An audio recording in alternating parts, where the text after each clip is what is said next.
Welcome to the House of David Ministries with Bishop Tony and Pastor Senior Ed Owens. Join them as they teach, train, develop, and empower Christian leaders and laity to impact the world for Jesus Christ. Stay tuned for today's broadcast. It's a pleasure to see everyone this morning. We're going to get directly into the word today. I want to teach you about something because I think that there's a need. And so I was going in one direction today, but I'm going to go in another direction. So I'm going to trust the Lord that He's going to give us what we need.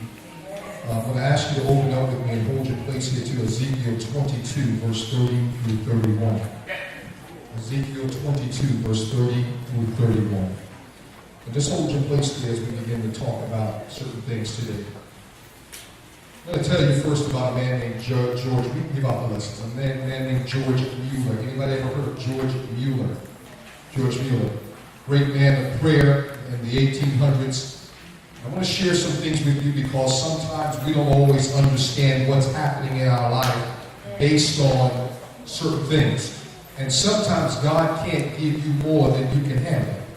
Sometimes God can't give you more than what you can pray for. Sometimes we're saying, God, give me this. He says, listen, you haven't been able to keep this because you haven't had a prayer life sufficient enough to cover that and stop the enemy from stealing from you. So we're going to get into this right now. So let me tell you about George Mueller first because I think it will encourage you. George Mueller, he had 5 orphan houses with around 1,750 orphans at a time in those houses. George Mueller lived by faith and received in prayer what he needed. Once, he had had no food to feed all of these orphans. That's a lot of people in it. Some of us struggle, Lord, I don't know how I'm going to get by Friday because my paycheck ended on Thursday and it's not enough to get to Friday. And Lord, I don't know how I'm going to do this. But imagine having that need for 1,750 kids. Yet, let me tell you what George Mueller did. He said, Lord, I trust you because you're a God who answers prayer. You said that all things whatsoever I shall ask in faith, believing, I shall receive. Well, he set the 1,750 kids down at the table. And what do you think he did? He gave thanks, right? Did he have any food before him?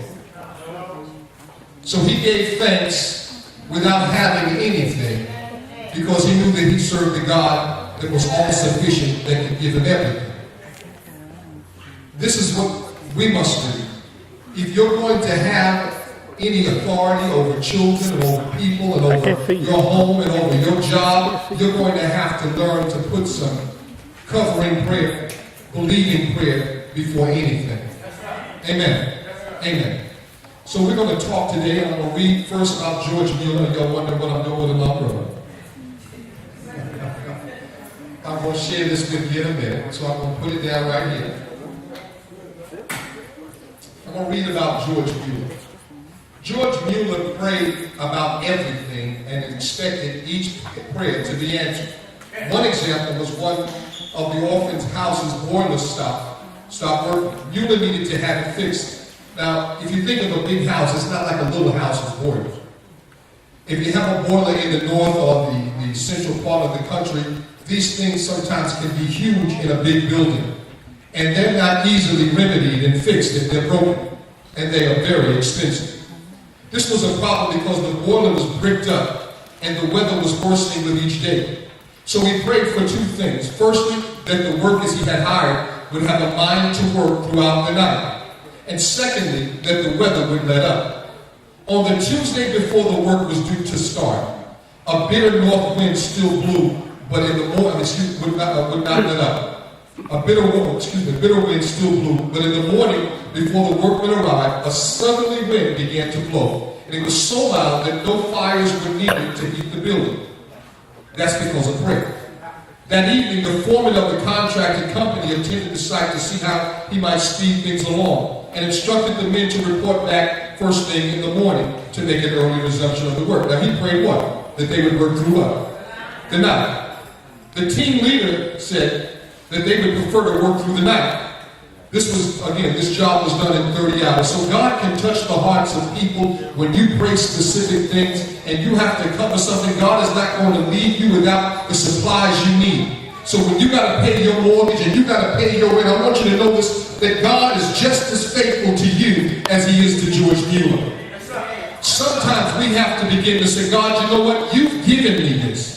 You've given me this house. You've given me this business. You've given me this car. You've given me this children. You've given me all of these things. And I trust, God, that if I pray and ask you to do certain things, because I'm the covering authority under you, that you're going to meet those needs. These are not things that, God, I'm wasting. These are things that are necessities. Amen? I want to get you stirred in prayer today, because some of you are asking God for authority. You're asking God for more things. He says you're going to have to learn to cover those things in prayer, because that's how I answer your request and get things back. Let's go on. In 1862, it was discovered that one of the drains was blocked in one of the pipes in the building. Being some 11 feet underground, workmen were unable to find the blockage despite several attempts. Mueller prayed about the situation, and the workmen at once found the site of the problem. Another, strong gales in Bristol, this is in England, on Saturday the 14th of January in 1865 caused considerable damage in the area, and over 20 holes were opened in the roofs. Around 20 windows were also broken and 2 frames damaged by falling slates. Now, by the way, he didn't get money from the state. He didn't get money from the government. He didn't get money from anywhere. The only monies he got was by faith. So he took care of 1,750 people by faith. He didn't ask people to give him any money. He didn't go out with a bucket like the Salvation Army. All he did was pray and believe God. Because God doesn't have to have you tell people about something. He can touch the hearts of people if he desires. Let's go on. The glazer and slater normally employed had already committed their staff to other work, so nothing could be done until the Monday. Had the winds continued with heavy rain, the damage to the orphanage would have been much greater. After much prayer, can you say that? After much prayer. The wind stopped in the afternoon and no rain fell until Wednesday, by which time most of the damage had been repaired. Now I want to share this with you. Jesus says, peace what? Be still. And he also said, these things that I do, shall you do also. And greater things than these shall you do. Listen, stop being intimidated by the enemy or by circumstances when God has given you something to take care of. He's going to do it if you're willing to believe him. You're going to have to start believing that God is God. Not that he's a church God on Sunday, he's a church God on Tuesday. He's God when you're not in the building. He's God when trouble arises. He's God when the winds blow. He's God when you're in the worst of situations. He's God when you're feeling sick. He's God when the bills come in. He is God. Period. I want you to start getting this in your spirit, because we come to church sometimes and we're here just to clap our hands. Listen, I need to know about the one who's victorious. And I need to know how to walk in those things, because he wants me to be an example of who he is. So I'm going to learn as much as I can learn, both for my spiritual man and my natural man. So it's time to come in and get what we need so that we can go out and live a life that gives a good example of who our God is. Let's go on. Let's go on. Once while crossing the Atlantic Ocean on the SS Sardinia in August 1877, his ship ran into thick fog. He explained to the captain that he needed to be in Quebec by the following afternoon. But Captain Joseph E. Dutton, later known as Holy Joe, said that he was slowing the ship down for safety, and Mueller's appointment would have to be missed. Now, Mueller had told him something earlier. He said, listen, I've never missed an appointment in my life. And he says, I'm not about to miss this one. All right. Mueller asked to use the chart room to pray for the lifting of the fog. The captain followed him down, claiming it would be a waste of time. You see, the devil will send people with you to make you forget that your God is good. They're trying to get you to doubt the Lord. Let's see what happened. After Mueller prayed, the captain started to pray. But Mueller stopped him. He said, hold on. Partly because of the captain's unbelief. That's why you shouldn't hang around and ask people to pray for you, even though they go to church and their life is not in order. Because listen, I don't want your unbelief to steal away what I believe in God to give you. Because some of y'all hang out with folks who are doubting Thomas. Listen, Thomas, sit on the side. I got some business to take care of with my God. Wait for me and I'll be back.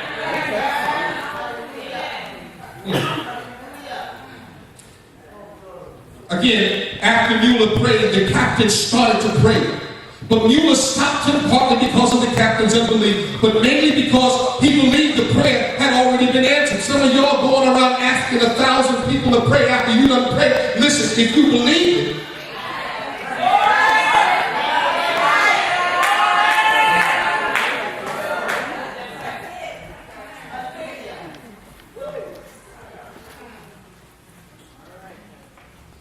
for me. Didn't you just pray for yourself? Pray for me that God will heal me. Didn't you just ask God to heal me? Did he not hear you? Was it that your prayer is ineffective? Is there an issue with you and God?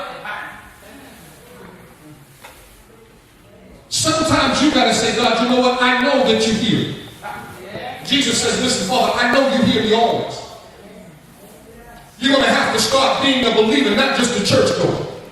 There's a lot of people in churches that are churchgoers, and that's why the communities are the way that they are around the churches, because the devil says, you don't believe what you say. That's why nothing is being salted. Nothing's being preserved. People are still being broken. When you begin to pray, I want you to begin to know that you know, that you know, that you know, that you know without question that your God has heard you. See, the atheist says, your God didn't hear you because I don't see any natural results. Let me share something with you. When I pray, it's a spiritual thing, but the answers come back in the natural, and you'll know that my God is good. It's time for us to start believing.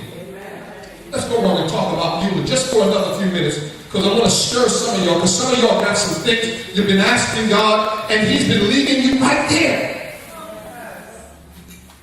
God, I prayed for 10 months and you haven't changed it, but you haven't believed for a minute. Well, God wants us to grow up. He's not looking for kindergartners anymore. He said, listen, where are my warriors? Where are the troops who are going to go out and believe me in warfare? Where are my Davids who are going to overthrow the Goliaths in the land? Where are they that I might get glory? I'm looking for them in my church.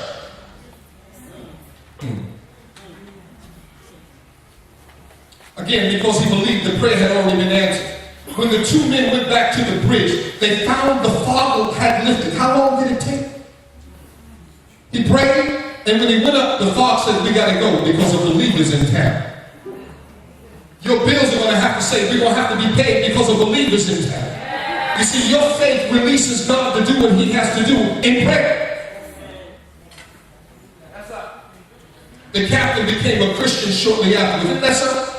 Your family will start becoming Christians when they see your God's hand manifested in your life.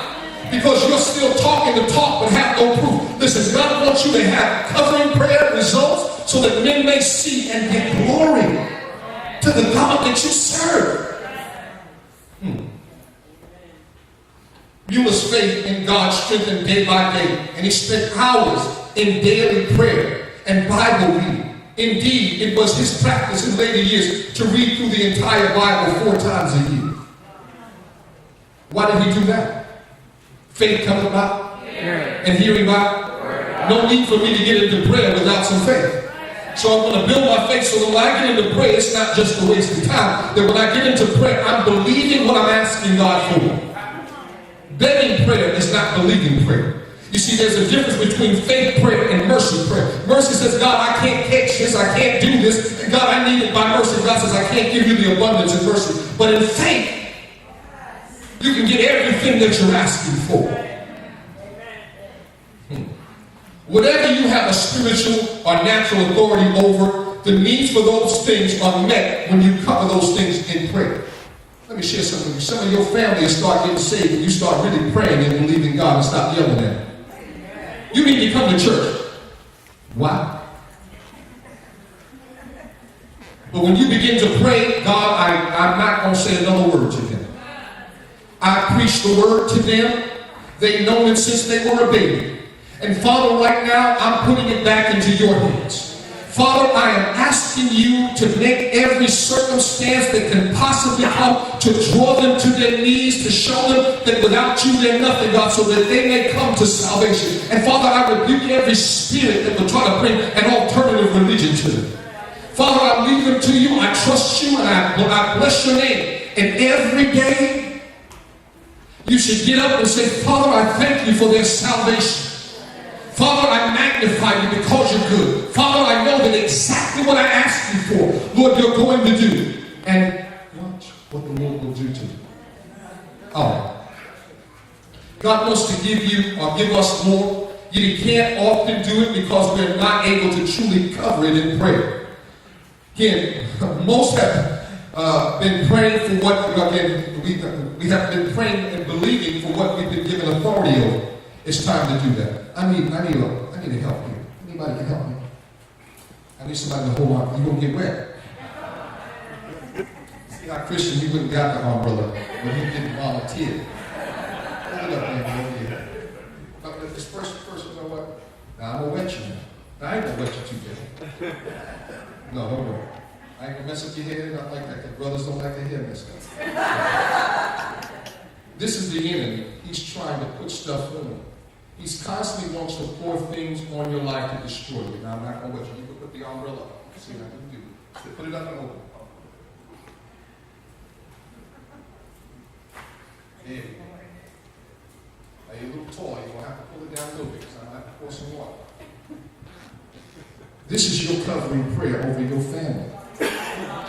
This is your covering prayer over the ministry you have in the church, or the ministry you're part of in the church. This is your covering prayer over your community that the drug dealer wants to pour his stuff on. You see, when covering prayer happens, the enemy doesn't hit you with what he's planning to hit you with.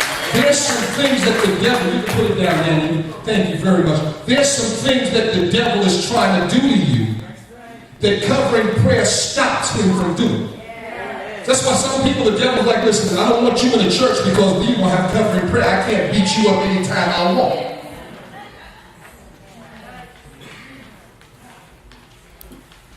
I want you to get a picture of how important your prayer life is.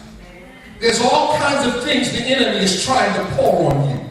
He's trying to break you. He's trying to cause you to be sick. He's trying to cause you to be infirm. He's trying to do all kinds of stuff to you. Unless you do something or have somebody praying, listen, you're going to be open to every attack of the enemy. Let's get into covering prayer today. Accidents, murders, drug and alcohol addictions, suicides, poverty, intentional deception by people, brokenness, various tragedies, prison, and more are everyday occurrences in the lives of many people. Are these things just supposed to happen to some people, or is there a way to limit or stop them from occurring? Can prayer change things? I most assuredly believe that prayer is such a situation changer, causing what would have been or what the enemy had planned for a person to totally be avoided. Now, I'm going to share something with you. Some people go to places that ain't got no prayer breakthrough. So people are praying and there's no breakthrough. Whenever people who truly can reach God because they're in right standing begin to pray, things change. The Bible says the effectual, fervent prayer of a righteous man. That is a person that's in right standing with God. Not preachers who are sleeping around, not prayer warriors who are cursing people out with the other, and then when they're not at church. We're talking about people who are living holy. When they begin to pray, things begin to change. You see, there's an imitation church out there that's been giving imitation stuff, and there's no proof behind what they're doing, and so the world is looking and saying, look at them, they're not really serving any God, He doesn't exist. But when the believers who are in right standing begin to stand up, begin to do what they're called to do, the example is set, and souls begin to be saved. Let's go on. Now there are some things, some people who are reading this who say, I prayed and they still went to jail, faced a tragedy, had an accident, etc. Yet had you not prayed, they may not have made it to jail, rather they would have died. The tragedy could have been much worse and the accident could have taken their lives. We sometimes have no idea of how bad it would be or how it would have been had we not prayed or somebody prayed for us. I'm going to share this with you. There were times I had a knife to my neck. A guy was looking to kill me. He was on drugs. And I was hanging out. Now I know that at the time I wasn't a Christian because I was getting high with him. And he began to get paranoid. Pulled the knife out, put it to my neck. Because I didn't really know him. He says, oh, you're a cop, man. I said, what? And he was about to and leave me there.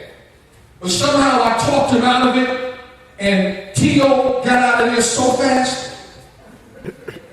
But I'm going to tell you something. T.O. was my name. My old hangout name, Tony Owens. T.O. Got out of there so fast. But I know that my escape was not because of me.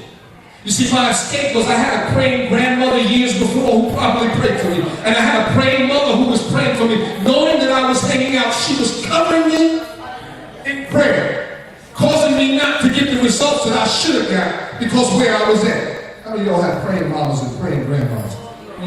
One of the reasons you're still alive is because somebody prayed for you. Now see, you know what? It's now your turn. Because it's so easy to talk about how grandma used to be on her knees praying for you. But now it's time for you to pray for your grandkids who may not even be in existence yet. Let me share something with you. I prayed for my kids and my kids' kids when they were little. They were little things, and I'm praying for them. I'm asking God, Lord, whoever they marry, bless them to love you.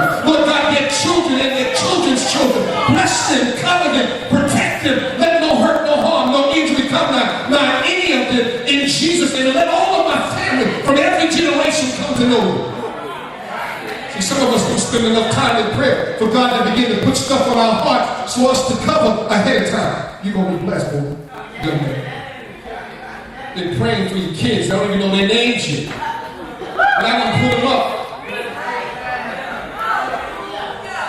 Prayer changes things.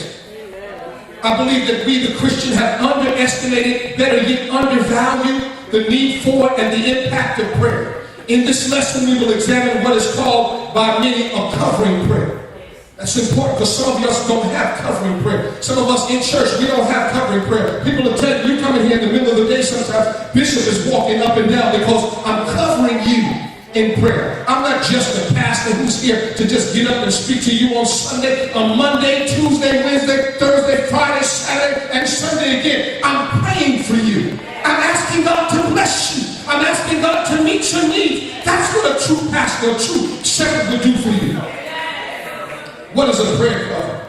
Essentially, what a prayer covering is when someone who has been given authority by God for or over a person, place, a thing, prays for a hedge.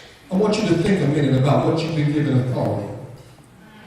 Have you been given authority over your family? Have you been given authority over the neighborhood you live in? Every Christian has been given authority over the neighborhood that they live in. Have you been given authority over the job that you have? When you walk in the doors, do you complain about the job, or do you see it as your responsibility, even though you may not have the title of boss, your responsibility to pray a covering because you're a spiritual leader there? Because some of us, we don't really get it. We just think that I'm a Christian, I'm on my way to heaven. Listen, you can change the atmosphere. You can change the atmosphere. You're like a thermostat. You can pull it up or pull it down. You can make it cold for God or hot for God. Let's go on. Let me make it more personal. Whatever God has given you responsibility over and for, you must cover in prayer. You should put so much prayer up to the Lord for them that it totally covers every area of their lives, giving no place for the enemy to attack. You know, churches that grow really should be churches that pray. Because if God is going to send people to you, He's not going to send people that you're not going to pray for. So if you're not praying, well, listen, God send people, He says, I can't. Because you're not praying for the ones you got. How am I going to send you more? Lord, I asked you to do this. Give me a raise on my job. I can't. Because you're not doing and praying for the people at your job now. Why should I give you more authority? Again, a covering prayer. A prayer covering is simply regularly taking prayer responsibility for someone, something, or somewhere other than yourself all the time. Because Christians have begun to do stuff with them. Me. Listen, God, I'm yours. I'm your vessel. Help me to be a person that you can use. You are to bring them before the Lord in prayer, asking God to protect them, meet their needs, to let no hurt, harm, or injury come nigh them, etc. You also seek God's blessing upon them as well as bind the enemy from off of them and more. It is like putting an umbrella of prayer, as I showed you earlier, over them, so that the enemy does not have access to them or does not destroy the things that God has given you spiritually responsibility for. A lot of times people come to church, they come to the Lord, and nobody prays for them, and you know what happens? They go right back down. When the ministry is not praying, when the members are not praying or covering prayer, people come in, they get saved because we say God saved people. We pray for their salvation, but we don't pray that God maintain them. We don't put their names up. Lord, Joe who joined the church last week, God, I'm asking you to cover him. God, every weapon of the enemy that would try to come against him, to pull it out. Every friend that would try to cause try to cause him to be discouraged about the things of God. Stop them. Father, everything that the enemy would do against them, let it not prosper. And Father, every distraction that would try to hinder them from coming back next week and coming to Bible study so that they can grow or reading their word, Father, remove it in Jesus' name. Put a hedge about them. Put a wall like Nehemiah put around them. Put an umbrella over them. Cover them, God, in every area so that no hurt, no harm, no injury or distraction would come nigh them, that they couldn't come fully to you and live a life, Lord God, that would be pleasing to you. Can we do that kind of stuff? That's what we're supposed to be doing. That's when God begins to add to the church, such as should be saved. He wants to add, but he says you won't keep. So if I add and they come and then they leave, then they never come back again because they done already got an impression of how things work. You gotta pray. You gotta pray. You gotta pray. Let's go. It is also seeking the Lord's wisdom, direction, counsel, benefits, and blessing for those same things. In essence, a prayer covering can put a hedge of protection around someone, something, or somewhere. Ezekiel 22, verse 30 through 31 says, "And I sought for a man among them that should make up the hedge and stand in the gap before me for the land, that I should not destroy it, but I found none." Who's praying for the homosexual lesbian agenda that's being pushed? Alabama just went down the other day. So now they accept gay marriage. Who's praying for that? Oh, we praying for that. Oh, that has nothing to do with me for now. Listen, anything that has to do with God's agenda should be on your agenda. So just because it's not affecting you doesn't mean it's not going to affect you or your family down the road. So you need to begin to pray.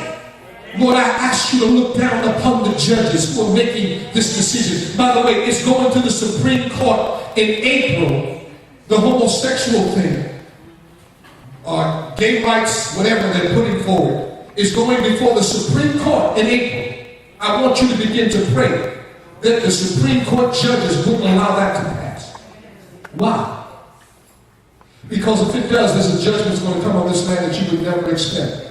When leadership embraces sin, and it's sin. I don't care if you got a family member or a friend who does that and you love them. Don't let your love for people exceed what God is telling you is right and wrong. Because our love for people allows us to now say, it's not all that bad. They're okay. It doesn't mean that they're not a sinner.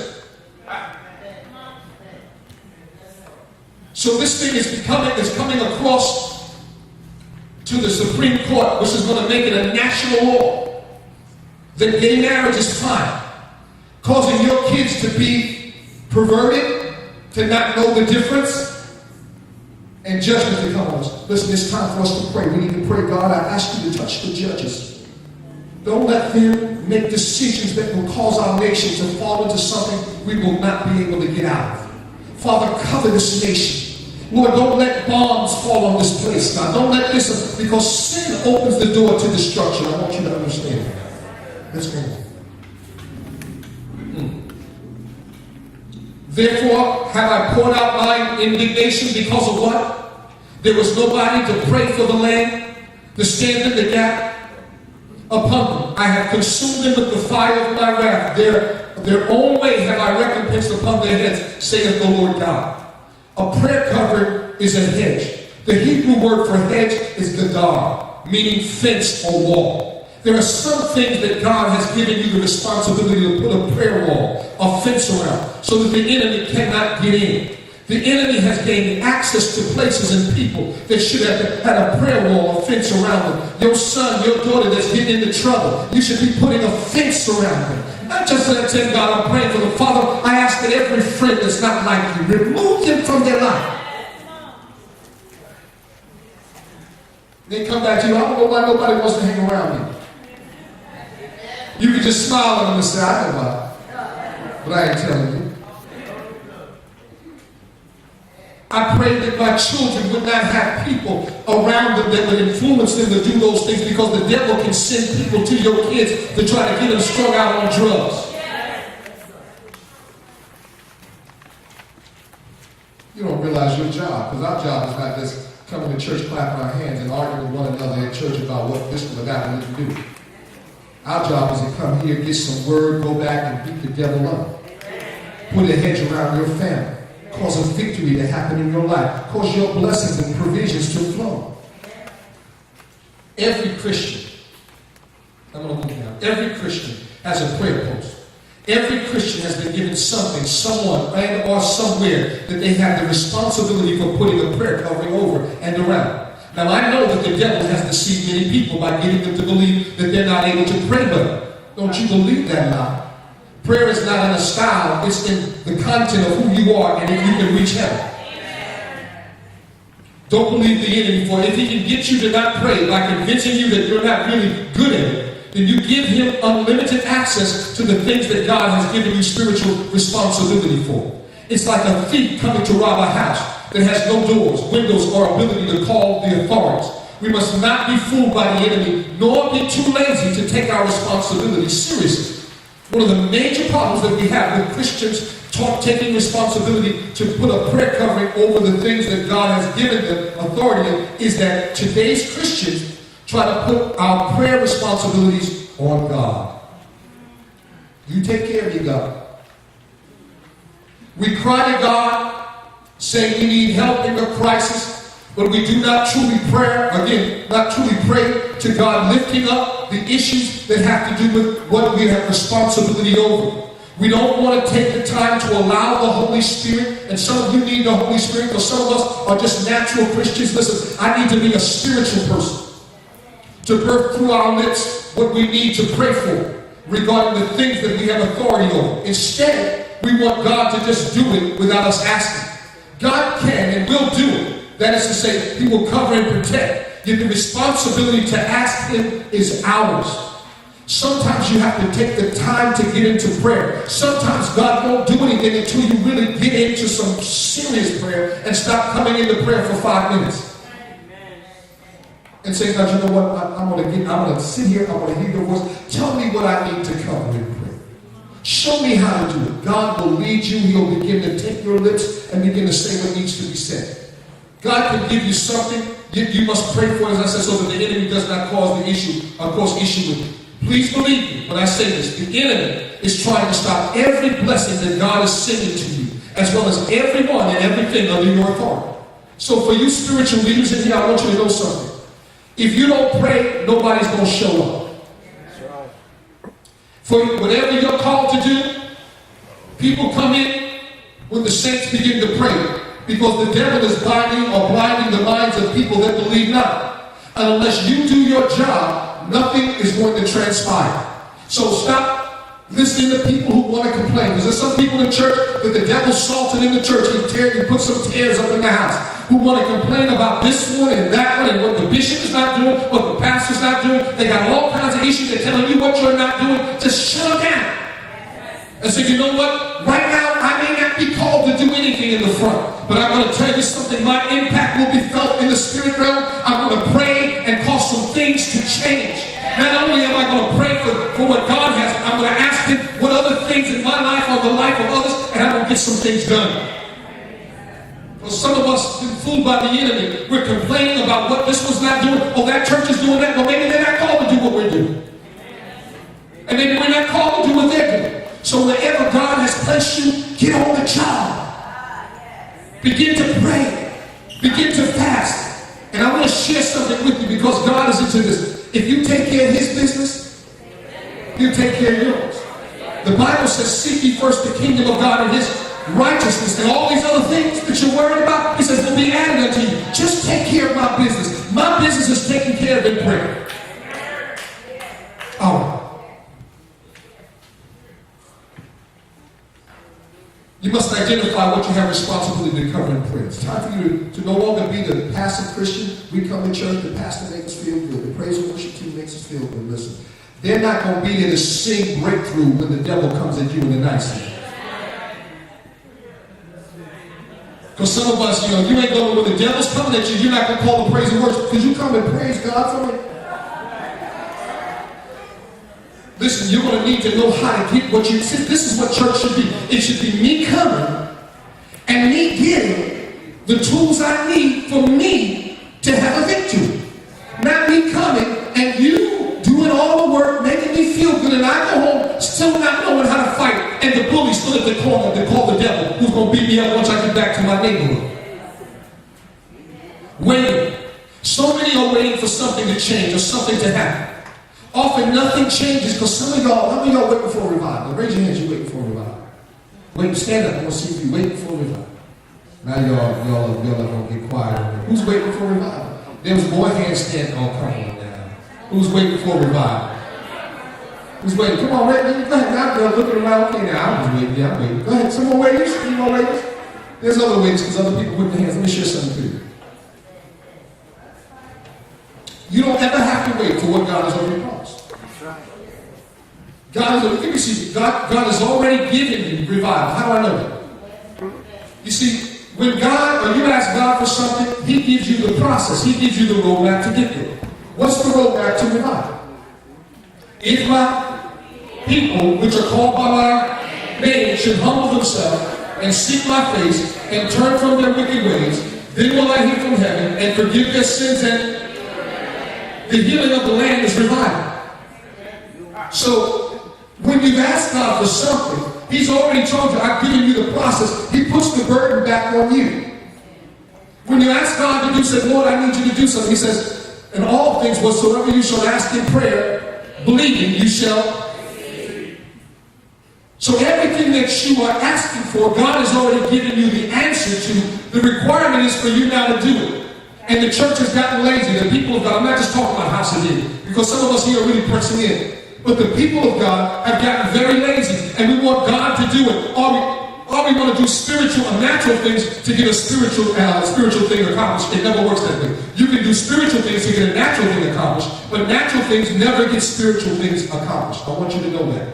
So you can do all the things. If you want to get people in the church, get people saved, you can bring them in. You can do all kinds of outreaches. I'm going to share something with you because we're doing some outreaches now. If you don't have the spiritual thing before that, they'll come in a sinner, they'll sit in the chair a sinner, and the moment that you really start talking about spiritual things, bye-bye. Because nothing spiritual happened. You just got people to join up with you. But that doesn't mean that they were born into the kingdom. Because you can't join church. Because some people think, oh, we got 1,500 members in your church, but not in the church. Because there's a church and then there's a church. There's a physical building that people write their names down on, which they call the church. But then there's a place that God writes your name down on that we call the church. And a lot of people are in the church and they're not in the church. Because the church requires a rebirth. If any man be in Christ, he's a new creature. All things are passed away. You can't curse people out and be in the church. You can be in the church and get upset when somebody sits in your seat. But when you're in the church, you give up your seat. Please let them sit here.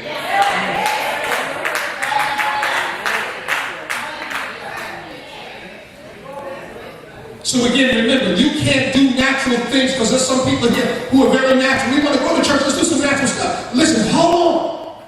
First, let's get into prayer. Get some spiritual things done. And then when we go get them, they're free spiritually to come in and stay and receive Jesus. And they're just not coming in because they're obligated to you because you're their friend. But now they see a need because Christ is their answer. Because the enemy was blinding them. So it's important. Even this Friday night, we got to shut it. You see, unless you're working, you should be here and say, you know, I'm going to get me some prayer in here. Because the church is going to be at work. We're going to be praying and we're going to get some spiritual things done so that we can go out and do some of the natural things that we have espoused to do. Amen? Let's go. Who's part of the church? Yeah, what's the church? All right? I'm glad. God is calling His people to take responsibility for not only themselves, but also for the things that He has given them authority over. Yet to do this, it requires one to know or identify what we have been given responsibility to cover in prayer. If you do not know what you're to put a daily prayer covering over, just begin to examine the things that you have responsibility for, as well as the things that you have a vested interest in, such as the community that you live in. For some, it might be a city, their job, their family, or extended family. So your family is part of the prayer covering. You know, sometimes family members get you angry, don't they? How many of y'all got them folks in your family?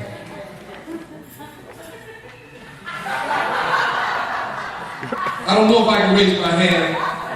My family's here. But the enemy causes strife in your family so that you can't put a prayer covering over them. Because if you're mad, you can't walk in the Spirit. So you're not going to pray. Oh, I ain't praying for Joe. Got me so mad this morning, I could then move me out of the Spirit. That's the whole purpose.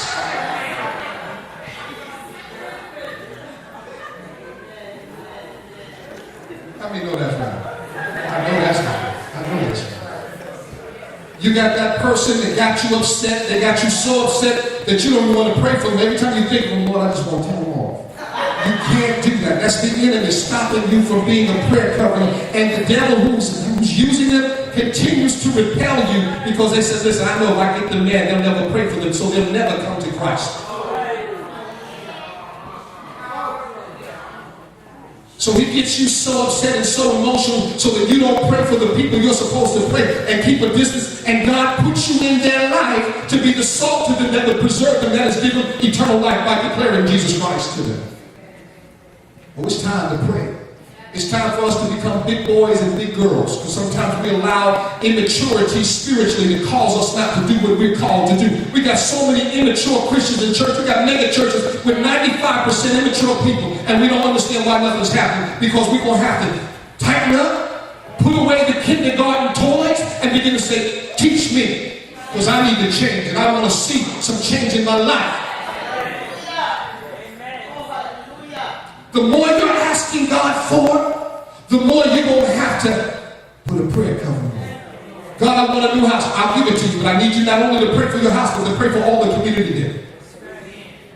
Oh God, I need a new job. He says, I want to give you a promotion. I want to give you a new job, but now you're going to have 5 people working under you, and you couldn't handle when it was just you. You didn't pray for yourself at the job. How am I going to give you 5 people to have authority over if you can't pray for yourself? All you did was come to work and complain. I wanted you to come in and begin to set an atmosphere for change that would invite me in, that they would want to start doing Bible studies at your job at lunchtime. So how can I give you more when you won't cover the things that you have now? So if you're asking God for things, know that he's saying, listen, are you going to pray for them? Are you going to seek my face for them? Are you going to cause those things to change? Are you going to cause the people and the places to change and invite me in on their behalf? Well, some of you are going to put away your complaining tool today, because I'm going to tell you what, God put you in places that are difficult so that you can do the difficult tasks. And in any military, those who do the difficult things first get the promotion first. Our first church was in a very difficult area. And Christian used to tell my son, for those who don't know, Dad, why we got a church here? Is that what you used to tell him? Some of you don't remember. Why we got a church here?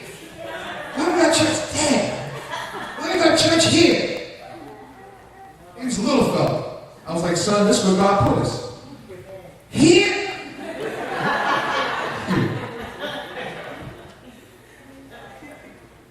And my wife had told me, she said, I think it was you that told me about the promotion. Was that you that told me about promotion? She said she was in the military. She was sergeant, senior, so we want to dress you correctly. I love her very much. Love of my life. But she had shared with me that in the military, especially those who go away and go to foreign lands, those who do the hard things first often get the greatest promotion or get promoted the fastest. Sometimes God places you in a hard place. Why you put me in this neighborhood? Why am I born in this family? You put me in the hood because you got the goods to change the hood. I asked God stuff like that before. Why you put me here? Why? But you got the goods to change stuff. Instead of complaining about stuff, become an agent of change. You put me here to become an agent of change. Father, you introduced me to this person who's a trouble person. Not for me to push, but some of us got to have it. When somebody's trouble, like, stepping back, buddy.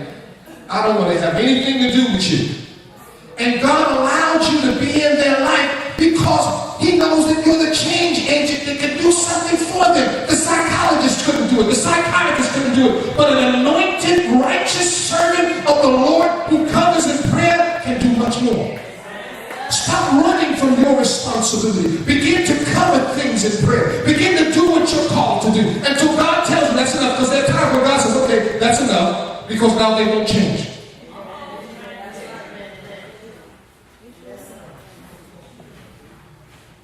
How many of y'all live in the hood?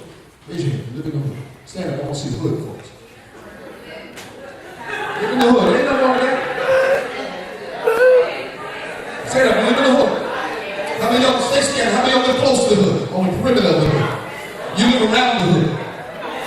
You live around the hood. Keep standing. I want to see you. The hood. Now, listen. For those who don't, let me give ghetto grammar, ghetto definition. The hood is the place where things can get crazy at any time. Maybe a little drugs selling over here. They may not have a sign up that says come get drugs, but you know that building on the corner, everybody's clapping their hands. That's the hood. All right. Listen, I want to talk to you now. Anybody else around the hood? If you're still standing, I want to talk to you. If you're standing around the hood, I ain't the hood. Look.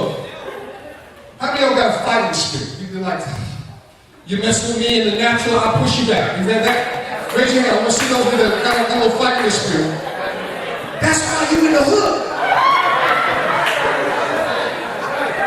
You in the hood because when the devil pushes, he pushes back. He's not going to put somebody who's passive in a place that needs somebody who's spiritually aggressive. So you're in the hood because of who you are. And some of us, we're kind of passive until you really get me mad. Then you get me, oh, it's on now. So I want to explain to you why you're where you are. It's not because you did something ultimately wrong. But God loves people in every community, and He puts certain folks who got certain things in certain places because certain results. And so you're put in that place because God says, listen, I got some stuff in you. I need you to get what you need to get to put the enemy out so that you can change the atmosphere and cause them now to be more like me. You can be seen. So you're in the hood to cover the hood. You're not in the hood because you ain't got an education. You're not in the hood because you're not intelligent. You're not in the hood because you couldn't get a good job. You're not in the hood for any other reason because your family was bad or anything like that. You're not in the hood for any of those reasons. You're in the hood because God designed you to be a person that can change the hood. That can put a prayer covering over the hood. That can cause the people in the hood who won't listen to something soft begin to change, and that can cause strong brothers to break and move. That's why you're in the hood. Now, our first church was in the hood. But we had this thing in us. We were prayer warriors. We go in there and pray all night. We ended up beating up devils to the point where people were coming in, could I see the bishop? Crazy folks. You remember that, right? I had to have the men sitting around because this crazy guy came out. I just want to see the bishop. Just want to see the bishop. Crazy out of his mind, but we were beating up strong men. And the devil, I will send some of my angels in into you to try to stop you. Listen, God puts you in tough places to do difficult jobs so that His name can be made victorious and glorified wherever that we can't even imagine if the hood begins to change the plan. The drug dealer on the corner by the store begins to say, listen, I'm not selling drugs, here's a bottle.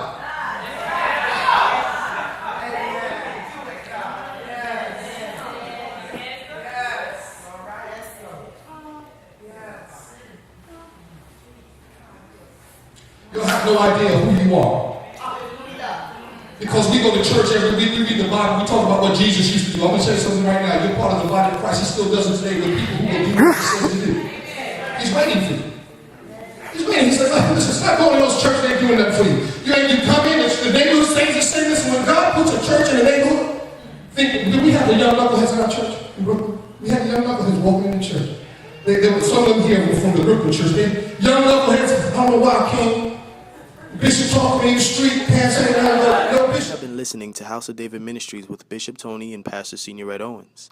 To order a CD, DVD, or written lesson of this broadcast, call 407-814-3890 or go online at www.riversofrevival.com.